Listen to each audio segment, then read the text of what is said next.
Le principe, c'est de les amener sous l'eau pour effectivement vraiment leur faire découvrir cette richesse, prendre conscience de cette fragilité, de la nécessité de le préserver.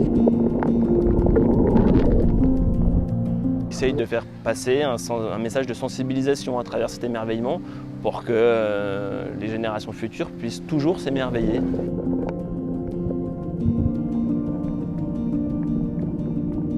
Alors ici on se trouve sur la plage de la Pointe de l'Aiguille, c'est une plage qui appartient à la ville de Théoule-sur-Mer, sur lequel nous on fait l'animation et on emmène le public pour découvrir les fonds marins du parc. Ce sentier est né en 2006 d'une volonté du département de promouvoir et sensibiliser les usagers et la population locale à la préservation et à la richesse surtout du milieu sous-marin. Nous, le parcours, ça va être de la bouée numéro 1 qui est là, à la 2, à la 3.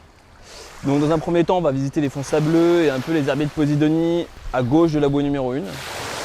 J'essaierai de vous parler de ce qu'on voit et en espérant qu'on voit le plus de choses possible. Dans cette aire marine protégée, le milieu concentre une très forte biodiversité. Cette biodiversité est sensible à toute forme, que ce soit de pollution, que ce soit de surcharge en termes de capacité du milieu, des choses comme ça. Également, un des buts de ce sentier, c'est leur faire prendre conscience de la nécessité de le préserver et de le gérer.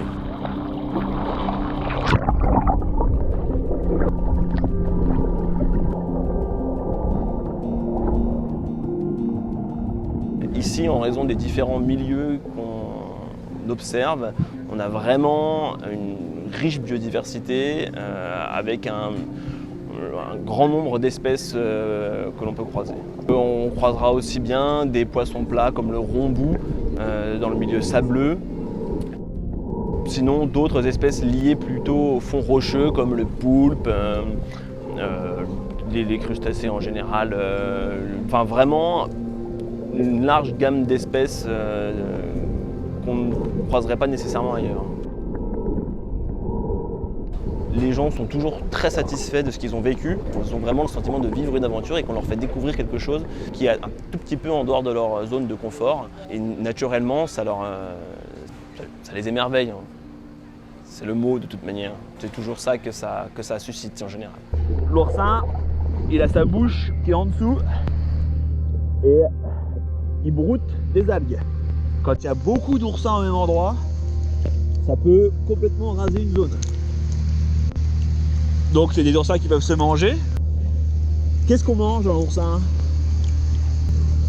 On mange les organes reproducteurs. Voilà, comme dans la coquille Saint-Jacques. On mange le corail, c'est en fait les organes reproducteurs. Enfin, pour moi, c'est effectivement, et c'est ce que cherche à mettre en place aussi le département, d'avoir toute cette implication, et que ça soit au niveau du milieu marin, que ça soit au niveau des parcs départementaux terrestres. C'est uniquement comme ça qu'on arrivera effectivement à maintenir du tourisme et avoir un comportement entre guillemets vertueux, voire éco-responsable. Si on ne met pas au centre l'environnement et sa préservation, la préservation du milieu, je pense qu'on arrivera à brève échéance à la disparition du tourisme sur certaines zones.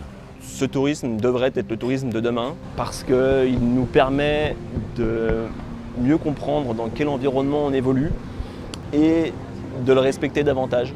Et je pense que ça serait important pour que les générations futures puissent en profiter autant que nous.